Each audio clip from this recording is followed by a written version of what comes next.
नमस्कार दोस्तों, मैं राजकुमार प्रजापति बहुत बहुत स्वागत करता हूं आप सभी का हमारे यूट्यूब चैनल में। दोस्तों आज की वीडियो में हम देखने वाले हैं एडजेक्टिव्स एंड उनकी डिग्रीज। तो डिग्रीज ऑफ एडजेक्टिव्स। दोस्तों एडजेक्टिव आप समझते होंगे, आपने सुना होगा एडजेक्टिव क्या होते हैं। तो एडजेक्टिव का जैसा अर्थ होता है विशेषण, एडजेक्टिव कहा जाता है विशेषण, लेकिन विशेषण होते क्या हैं, इनका काम क्या होता है, हम इनका काम समझना होगा कि विशेषण का काम क्या होता है। तो दोस्तों विशेषण का काम होता है जैसा इसका नाम है वैसे इसका काम है, मतलब जैसा काम होगा वैसा इसका नाम होगा। इसका काम ही है विशेषता बताना, ये हमेशा विशेषता ही बताता है, इसीलिए इसका नाम है विशेषण। और विशेषता किसकी विशेषता, ये किसकी विशेषता बताता है। तो दोस्तों ध्यान रखिएगा, ये केवल और केवल नाउन की विशेषता बताते हैं। एडजेक्टिव का काम ही है केवल नाउन की विशेषता बताना। जो एडजेक्टिव्स होते हैं, जो ये एडजेक्टिव्स होते हैं, केवल नाउन की विशेषता बताते हैं। नाउन मतलब क्या, अब हमें नाउन थोड़ा समझना होगा। तो नाउन को ज़्यादा गहराई समझने की आवश्यकता नहीं है, नाउन को बस हम इतना समझ लेते हैं कि नाउन मतलब नाम, किसी भी चीज़ का नाम होता है नाउन।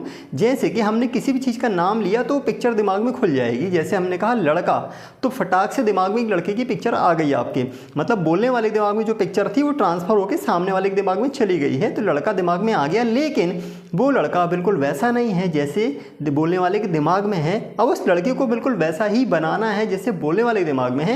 तो ये काम करता है एडजेक्टिव, मतलब विशेषण, मतलब विशेषता बताने वाला। अब हम जैसे ही विशेषता बताएंगे उस लड़के के बारे में, तो जो नाउन, जो पिक्चर बोलने वाले दिमाग में जैसी है वैसे ही सामने वाले लोगों के दिमाग में हो जाएगी। जैसे हमने कहा लड़का, तो लड़का तो सबके दिमाग में आ गया है, लेकिन वैसा नहीं है जैसे बोलने वाले दिमाग में है। तो अब हमने कहा लड़का, तो हमने कहा सांवला लड़का, तो अब जिसके जिसके गोरे रहे होंगे लड़के सांवले हो गए, तो हमने विशेषता ही बताई। तो जो हमने सांवला शब्द कहा है वो विशेषण है, क्योंकि वो विशेषता बता रहा है नाउन की, नाउन को मॉडिफाई कर रहा है, बिल्कुल वैसे ही कर रहा है जैसा बोलने वाले के दिमाग में है। हमने कहा सांवला लड़का, हमने कहा लंबा लड़का, तो लड़का लंबा हो गया, हो सकता है पहले छोटा रहा हो, नाटा रहा हो, या एक 5 फीट का लड़का रहा हो, अब लड़का लंबा हो गया। तो लंबा, गोरा, काला, काला, और भी जो भी हमने शब्द हम बोलेंगे ये सारे विशेषण ही होंगे, मतलब नाउन को मॉडिफाई करेंगे। जैसे कि हमने कहा घर, तो घर की पिक्चर तो बन गई, लेकिन बोलने वाले के दिमाग में जैसी पिक्चर है वैसी सामने वाले के दिमाग में पिक्चर नहीं है। घर अलग अलग प्रकार के आए हुए हैं, लेकिन जैसे ही हम उसको उसकी विशेषताएं बताएंगे, घर जो है बिल्कुल वैसा ही होता जाएगा जैसा बोलने वाले के दिमाग में है। तो इसी को कहते हैं एडजेक्टिव्स, यही काम करते हैं एडजेक्टिव्स, मतलब कि नाउन को मॉडिफाई करना, नाउन को वैसे ही बनाना जैसे बोलने वाले दिमाग में है। अब कई बार कुछ एडजेक्टिव्स ऐसे होते हैं जो क्वालिटी बताते हैं, तो क्वालिटी ही तो बता रहे थे, अच्छा, बुरा, सफ़ेद, लाल, तो ये सारे क्वालिटी ही बता रहे थे।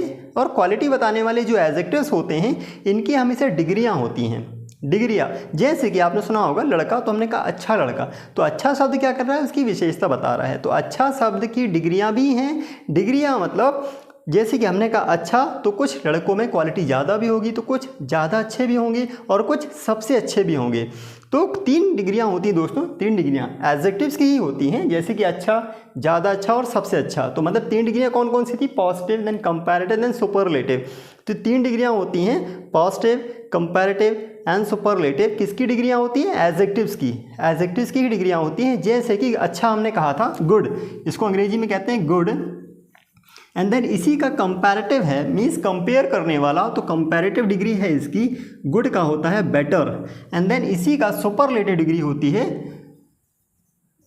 बेटर की बेस्ट। तो आपने सुना होगा good, better, best, good, better, best, अच्छा, ज़्यादा अच्छा और सबसे अच्छा। तो 3 डिग्रियां थी, पॉजिटिव, कंपैरेटिव एंड सुपरलेटिव। अंग्रेजी बोलने के लिए इनकी आवश्यकता बहुत पड़ती है, क्योंकि बहुत ज़्यादा इनकी आवश्यकताओं के कारण अंग्रेजी बहुत अच्छी हो जाती है। अंग्रेजी में ये बहुत ज़्यादा बोले भी जाते हैं, आपने सुना होगा गुड, बेटर, बेस्ट, और भी हैं, बहुत सारे हैं। जैसे आपने सुना होगा टॉल, टॉल मीन्स लंबा, एंड देन यहाँ पे ER लग जाता है, फिर taller, and then tallest, tall, taller, tallest, लंबा, ज़्यादा लंबा, एंड देन सबसे लंबा। इसी प्रकार आपने सुना होगा रिच, रिच मीन्स धनवान, here rich and here richer, richer, ज़्यादा धनवान, रिचर, एंड देन रिचेस्ट, सबसे धनवान।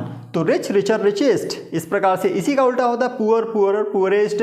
आप स्क्रीन पे डिग्री देख पा रहे हैं, बहुत सारी डिग्री हमने दी हुई है, आपको बस ध्यान से देखना है और आप समझ जाएंगे। ध्यान रखिएगा ये क्रियाओं से हटके है, क्रियाओं के बारे में हम चर्चा नहीं कर रहे हैं। क्रियाएं जिनके 5 रूप होते हैं, आपने 3 सुने हो, गो, वेंट, गोन, तो ये क्रियाएं नहीं हैं, आप कन्फ्यूज ना हो, ये विशेषताएं बता रही हैं, ये विशेषण हैं और विशेषण के ही डिग्रियां होती हैं। क्रियाओं के फॉर्म्स होते हैं, तो क्रियाएं नहीं हैं, इनके फॉर्म्स होते हैं क्रियाओं के, इनकी डिग्रियां हैं। और भी आप देख पा रहे हैं, हाँ कुछ शब्द ऐसे होते हैं, कुछ एडजेक्टिव्स ऐसे होते हैं जिनमें ER नहीं आता है, जैसे कि आपने देखा होगा इंटेलिजेंट। तो इंटेलिजेंट एक थोड़ा बड़ा शब्द है, इसमें कई सिलेबल्स हैं। तो इंटेलिजेंट में यहाँ पे जब आप इसका कंपैरेटिव लिखोगे तो कंपैरेटिव में यहाँ पे इंटेलिजेंटर नहीं होगा, यहाँ मोर लग जाएगा ER की जगह पे। तो आप यहाँ मोर लगाएंगे, मोर का मतलब होता है और, तो मोर इंटेलिजेंट ये आपने सुना भी होगा, more intelligent, more intelligent. And then होता है यहाँ पे EST न लगा के यहाँ लगाते हैं मोस्ट, तो मोस्ट इंटेलिजेंट। फिर और बहुत सारे शब्द हैं ऐसे ढेर सारे, जैसे आपने देखा होगा हार्ड वर्किंग। एंड देन यहाँ पे होता है मोर हार्ड वर्किंग, यहाँ आपको मोर लगाना है एंड देन उसी शब्द को फिर से लिख देना है, मोर हार्ड वर्किंग, ज़्यादा मेहनती। इसका अर्थ होता है और, मोर का अर्थ और मेहनती, ज़्यादा मेहनती। And here most hard working, most hard working.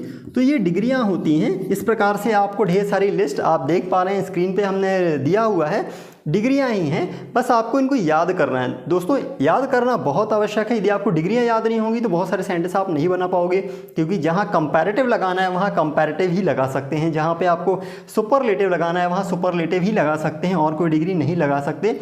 इसलिए आपको डिग्री तो पता होना चाहिए कि किसकी क्या होती है। जैसे कि हम एक शब्द पूछ रहे हैं, शायद आपको पता हो, क्या आपको पता है कि बैड का कंपैरेटिव क्या होता है?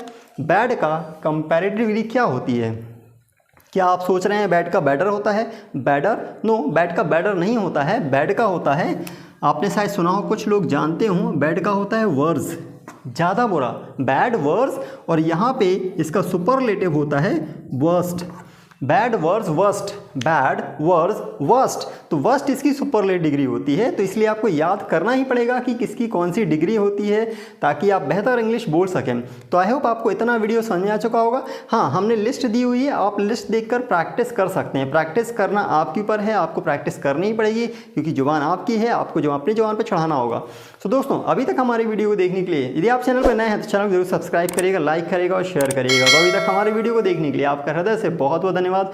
Thank you very much. जय हिंद, वंदे मातरम।